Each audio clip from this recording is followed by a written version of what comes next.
اللہ تعالیٰ اس رات کی رحمتیں برکتیں ہمیں نصیب فرمائے۔ اصل میں اللہ نے بخشش کے بہانے رکھے ہیں، کوئی شرابی ہے، کوئی زانی ہے، کوئی قاتل ہے، کوئی ماں باپ کا نافرمان ہے، کوئی مشرک ہے، کوئی متکبر ہے، کوئی سود خور ہے، کوئی رشوت خور ہے۔ ایک دفعہ آج کہہ دے، کل کی رات ہے کہہ دے گا کہ یا اللہ میری توبہ، تو اللہ کی قسم اگر اس کے گناہ زمین سے لے کر آسمان کی چھت تک بھی ہوں گے نا، تو ایک آدھے بول پر یا اللہ معاف کر، اللہ سارے معاف فرما دے۔ اس وقت پاکستان میں لاکھوں افراد غذائی قلت کا شکار ہیں، جن کی مدد کے لیے مولانا طارق جمیل فاؤنڈیشن ہر ماہ راشن تقسیم کرنے کا اہتمام کرتی ہے۔ تو آپ سے گزارش ہے کہ آپ اس ماہ رمضان میں اپنی زکوٰۃ، خیرات اور صدقات MTJ فاؤنڈیشن کو دیں اور لاکھوں لوگوں کی بھوک کو مٹانے کا ذریعہ بنیں۔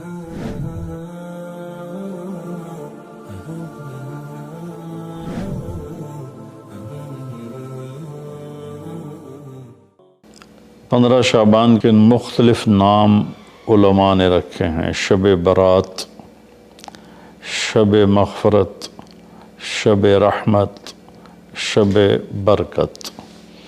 حدیث پاک میں اس کا کوئی نام نہیں ہے۔ حدیث پاک میں ہے لیلۃ نصف من شعبان، 15 شعبان کی رات کو عائشہ فرماتی ہیں میں اٹھی تو آپ بستر پر نہیں تھے، تو میں ڈھونڈنے نکلی تو آپ جنت البقیع میں پہنچے ہوئے تھے، تو آپ نے دیکھ کر کہا عائشہ میں تو بقیع والوں کے لیے آیا تھا دعا کرنے۔ پھر آپ نے فرمایا آج کی رات وہ رات ہے جس میں اللہ تبارک و تعالی بنو کلب ایک قبیلہ ہے جن کے پاس بھیڑ بکریاں بہت زیادہ تھیں، کہا عائشہ جتنی بنو کلب کی بھیڑ بکریوں کے جسم پر بال ہیں ان بالوں کی تعداد کے برابر اللہ تعالیٰ اپنے بندوں کو مغفرت فرماتا ہے، جہنم سے خلاصی فرماتا ہے۔ اس پر شب برات اور شب مغفرت علماء نے اس کا نام رکھا، میرے نبی کی زبان سے یہ نام نہیں نکلا۔ تو اس کی یہ فضیلت ہے کہ اس میں اللہ تعالیٰ کی طرف سے بخشش کا نزول ہوتا ہے۔ باقی یہ جو کہتے ہیں کہ اس میں فرشتہ اترتا ہے اور سارے سال کا بجٹ بتاتا ہے اور سارے سال کے واقعات، یہ کسی حدیث میں میری نظر سے نہیں گزرا۔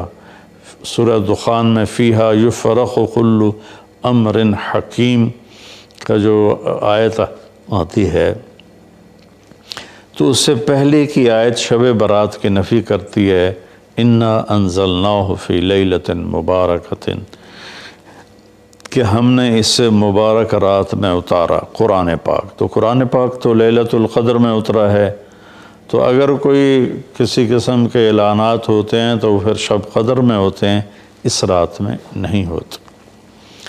دوسرا یہ ہے کہ اس کے روزے اور بندگی کے بارے میں، شب قدر کی اللہ کے واسطے میری بات دھیان سے سنو، اللہ کی قسم کوئی خاص عبادت میرے نبی نے نہیں بتائی، لیلۃ القدر کی کوئی خاص عبادت میرے نبی نے نہیں فرمائی۔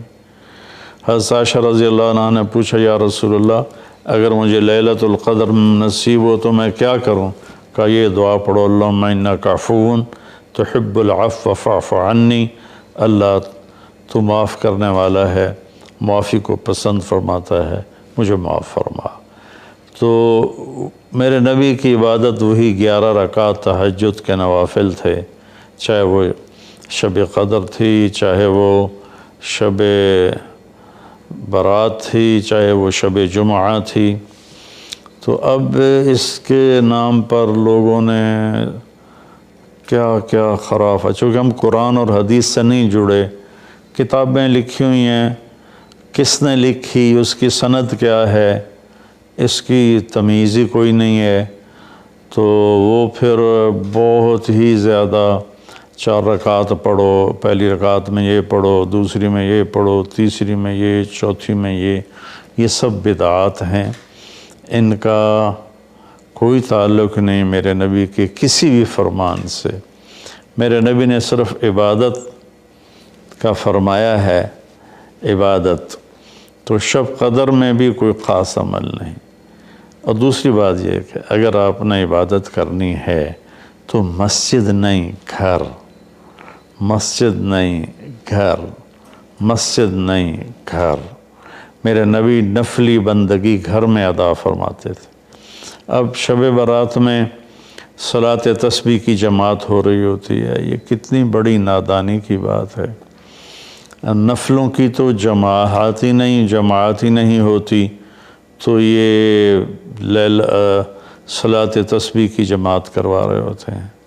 تو میرے بھائی بہنوں، اس رات میں کوئی بندگی عبادت مخصوص نہیں۔ ہاں، آپ تہجد کے نوافل پڑھیں، ساری رات پڑھیں، آپ قرآن کی تلاوت کریں، ساری رات کریں، آپ اللہ کا ذکر فرمائیں، ساری رات فرمائیں، آپ دعا مانگیں، چاہے ساری رات مانگیں۔ یہ مخصوص اعمال یہ ہیں: نماز، تلاوت، ذکر اور دعا، اور آنسوؤں کے ساتھ۔ اپنی کھیتی کو پانی نہ لگے تو سوکھ جاتی ہے، ایسے ہی دل میں بھی ایک کھیتی آباد ہے ایمان کی، اسے آنسوؤں کے چند قطرے ہی سمندر کی طرح سیراب کر دیتے ہیں۔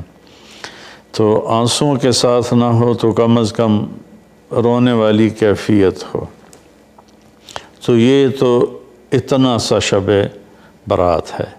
روزے کے بارے میں جو ابن ماجہ کی روایت ہے، قوموا لیلہا وصوموا شہرہا، یہ روایت بہت شدید ضعیف ہے، اور علامہ البانی رحمۃ اللہ علیہ نے اس کو موضوع قرار دیا ہے۔ تو اس میں روزہ اس نیت سے رکھنا کہ میرے نبی کی سنت ہے، یہ غلط ہے، اس طرح یہ بدعت بن جائے گا۔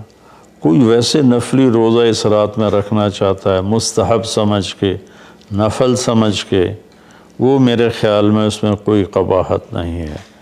لیکن سنت سمجھ کے اگر وہ رکھنا چاہتا ہے تو یہ بات صحیح نہیں ہے، چونکہ روزے والی روایت بالکل قابل اعتبار، قابل حجت نہیں ہے۔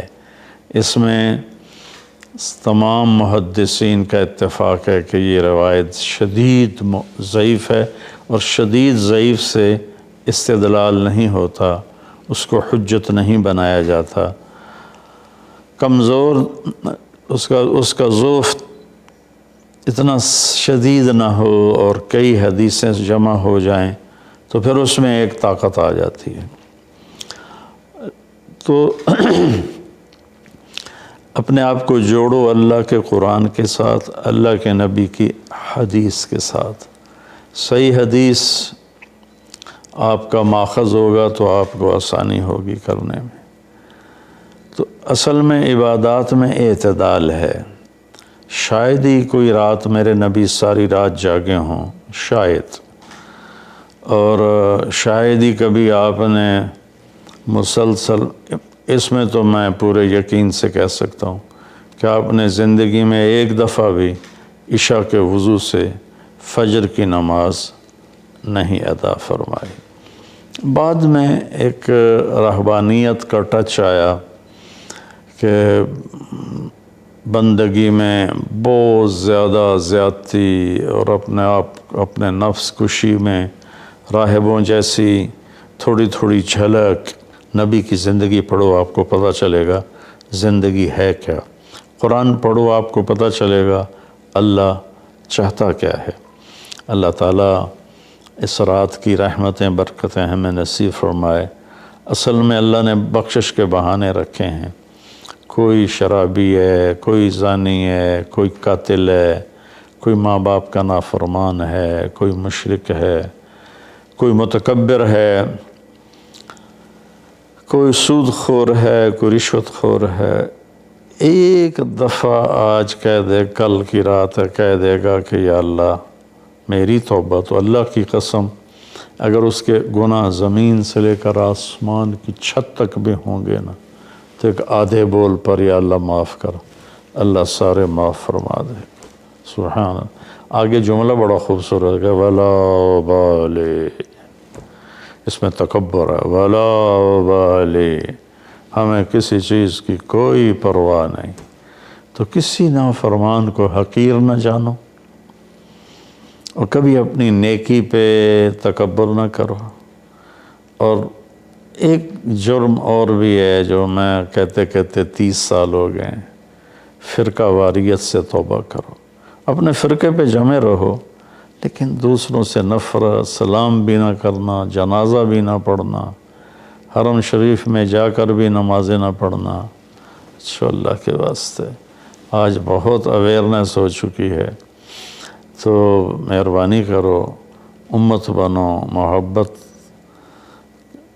کرو، ایک دوسرے سے ملو جلو، ہم امت بن کے چلیں، اختلاف رائے کے فیصلے آخرت میں ہو جائیں گے۔ قُلْ كُلٌّ يَعْمَلُ عَلَى شَاكِلَتِهِ فَرَبُّكُمْ أَعْلَمُ بِمَنْ هُوَ أَهْدَىٰ سَبِيلًا۔ ایسی اس میں جو دیگیں چڑھائی جاتی ہیں، خیرات کی جاتی ہے، یہ بھی بدعت سنت سمجھ کے کوئی کرے گا تو بدعت ہے، ویسے فی سبیل اللہ کوئی دیکھ کرنا چاہتا ہے تو ٹھیک ہے۔ اللہ تعالی ہمیں عمل کی توفیق بخشے۔ اس وقت پاکستان میں لاکھوں افراد غذائی قلت کا شکار ہیں، جن کی مدد کے لیے مولانا طارق جمیل فاؤنڈیشن ہر ماہ راشن تقسیم کرنے کا اہتمام کرتی ہے۔ تو آپ سے گزارش ہے کہ آپ اس ماہ رمضان میں اپنی زکوٰۃ، خیرات اور صدقات MTJ فاؤنڈیشن کو دیں اور لاکھوں لوگوں کی بھوک کو مٹانے کا ذریعہ بنیں۔